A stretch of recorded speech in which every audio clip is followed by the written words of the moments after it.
کلو کھاؤ، من الطیبات پاکیزہ چیزوں میں سے، صاف پاک، حلال، طیب، طیب میں دونوں آتے ہیں، پاکیزہ اور لذت بخش اور حلال، وعملوا صالحا اور اچھے کام کرو، نیک عمل کرو۔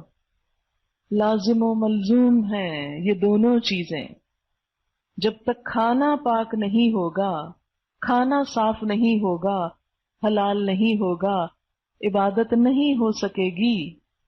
کھانے اور عبادت کا چولی دامن کا ساتھ ہے، چولی دامن کا۔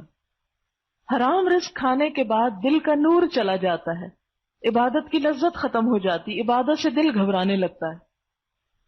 عموماً جب کوئی آ کے یہ کہتا ہے نا نماز پڑھنے کو دل نہیں چاہتا، نماز میں دل نہیں لگتا، تو مجھ سے کہتی ہوں رزق کو دیکھو، رزق کی طرف نظر ڈالو، کوئی لقمہ حرام تو نہیں جا رہا کہیں سے۔ لقمہ حرام عبادت کی محبت اور لذت چھین لیتا ہے، دل نہیں چاہتا انسان کا پھر عبادت کی طرف آنے کو، اللہ کی طرف آنے کو، پھر مصیبت کے مارے بندھے انسان کام کرتا ہے۔ لقمہ حلال کر لو، عبادت کو دل چاہے گا۔ دوسری بات، پاک اور صاف غذا کھاؤ۔ جب آپ گندی غذا کھائیں گے اسٹمک اپسٹ ہوگا، نماز چلی جائے گی، نماز کا وقت ٹوائلٹ میں گزر جائے گا۔ ہے تو بڑی گندی بات جو میں کر رہی ہوں، لیکن حقیقت ہے، اس لیے کر رہی ہوں کہ اپنے آپ پہ کنٹرول رکھیں، گندی مندی فالتو فضول چیزیں مت کھائیں کہ پیٹ سارا وقت خرابی رہے۔ جب سٹمک اپسیٹ ہوگا، یہ بات ہے تو عورتوں کے لیے بھی لیکن مردوں کے لیے خصوصاً کہ جماعت کا ایک وقت ہے، جماعت کا وقت نکل جائے گا، گیا، کیونکہ آپ اس ڈسپلن کی پابندی نہیں کر سکتے۔ جب آپ ادھر ادھر کی اوٹ پٹانگ چیزیں کھائیں گے، سٹمک اپسیٹ رہے گا، تو معدہ جب خراب ہوگا تو جسم کو قوت حاصل نہیں ہوگی، جب جسم نڈھال ہوگا آپ عبادت نہیں کر سکیں گے، کمزور جان کے ساتھ آپ عبادت کر ہی نہیں سکتے، عبادت کی مشقت برداشت نہیں کر سکتے۔ اور اس کی ابتدا کہاں سے ہوتی ہے؟ سٹمک سے، اس بطن سے۔ آپ صلی اللہ علیہ وسلم نے اس کو بدترین برتن کہا ہے، بدترین برتن، کہ جس کو انسان بھرتا چلا جاتا ہے، پھول پھول سے جو سامنے ہے بھرتا چلا گیا، یہ نہیں پتا کہ یہ چیز مجھے سوٹ کرتی ہے نہیں کرتی، مجھے کھانی چاہیے نہیں کھانی چاہیے، اس کے کیا سائیڈ ایفیکٹس ہوتے ہیں مجھے اس کے بعد کھانے پر، نہیں، اپنے نفس پہ کنٹرول ہی نہیں، کھائے چلے جا رہے ہیں۔ اور ہماری قوم کو تو جس وقت کچھ کھانا آفر کر دیا جو وہ کھانے بیٹھ جاتے ہیں، یہ نہیں دیکھیں گے کھانے کا وقت ہے یا نہیں، یہ کھا کے آئے ہیں، کھا چکے ہیں اب اور نہ کھائیں، ہر وقت کھانے کو تیار ہے۔ یہ بات میں اس لیے کہہ رہی ہوں کہ بعض جگہوں پہ جو ختم ہوتے ہیں 10 بجے کھانا سرو کیا جا رہا ہوتا ہے، یہ جو مرگ کے ہوتے ہیں نا 40واں وغیرہ یا اس طرح کی جو رسمیں بنی ہوئی ہیں، کیونکہ لوگوں نے دور دور ٹریول کرنا ہے، 10-11 بجے کھانا لگایا جا رہا ہے۔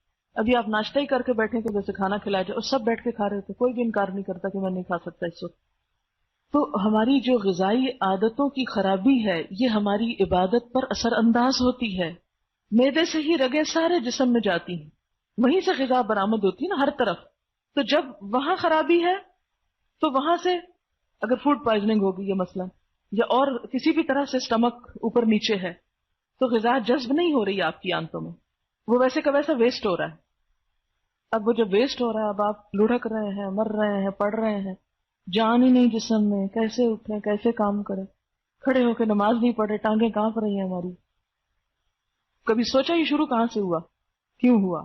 طیبات کے دائرے سے باہر نکلنے سے ہوا۔ عموماً لوگ گھر کے باہر کھانا زیادہ پسند کرتے ہیں، اور زیادہ تر جو فوڈ پوائزننگ وغیرہ ہوتی ہے وہ گھر سے باہر کے کھانے پہ ہی ہوتی ہے۔ ہر رات چلتی ریڑھی سے ہم کچھ نہ کچھ پکوڑے سموسے لے کے کھا لیں گے، بھوک لگی جلدی سے سموسے لے آؤ، اور یہ نہیں پتا سارے بازار کی گندگی اس کے اوپر گرد پڑ رہی ہے، ہر قسم کی مکھیاں آ کے اس پر استراحت کر رہی ہیں۔ بھوک لگی اب کیا کھانا ہے نا، کھا لیتے ہیں، لیکن اگر لوگ یہ چھوڑ دیں تو یہ سب ریڑیاں خود اٹھ جائیں، حکومت کو اٹھانے کی ضرورت ہی نہیں ہے، لیکن لوگ کھاتے ہیں اس گندگی کو خوشی سے، شوق سے، کہتے ہیں بہت ٹیسٹی ہے، وہ گند تو کھائیں۔ اور پھر کیا ہوتا ہے، لازماً 100% پیٹ خراب ہوتا ہے، 100%، اور پتہ ہوتا ہے خراب ہونا ہے، اس کے باوجود اپنے پہ کنٹرول نہیں کرتے اور کھا لیتے ہیں۔ اب کیا نتیجہ ہوتا ہے، جب بیمار پڑیں گے تو پھر نہ عبادت ہو سکے گی اور نہ ہی وعملوا صالحا، نیک کوئی کام ہو سکے گا۔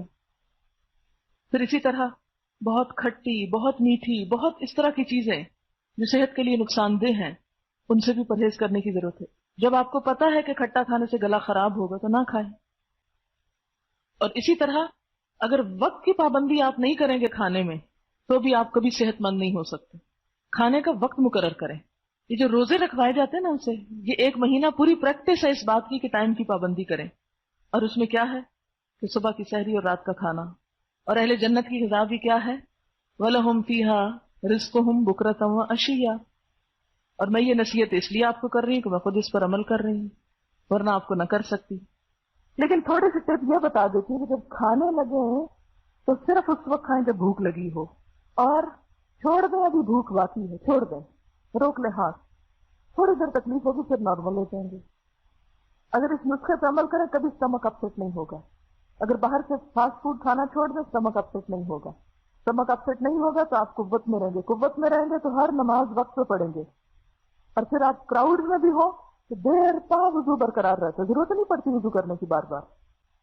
اور ان نیچرلی وضو آپ نہیں کنٹرول کر رہے ہوتے، ایک روٹین بن جاتی ہے آپ کی. کیونکہ بعض لوگ کہتے ہیں نا کہ وضو برقرار نہیں رہتا، ہمیں ایسی تکلیف ہے.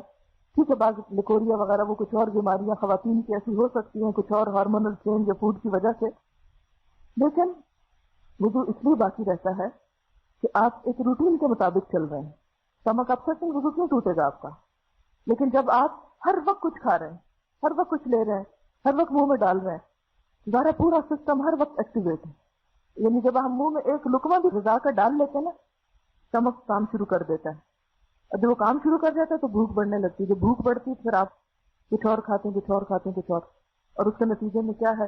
ظاہر ہے کہ پورا سسٹم اگر ہر وقت ہی کام کر رہا ہے تو آپ کا وضو کیسے برقرار رہے گا؟ اور آپ کی انرجی کہاں سے آئے گی؟ کیونکہ ابھی میدے نے پہلا کام کیا نہیں، آپ نے اوپر سے کچھ اور ڈال دیا. اگر ہم چاہتے ہیں کہ دین کا کام کریں تو پہلے اپنے وہ ایک شعر ہے نا، اس بدن خاکی میں جان پیدا کر.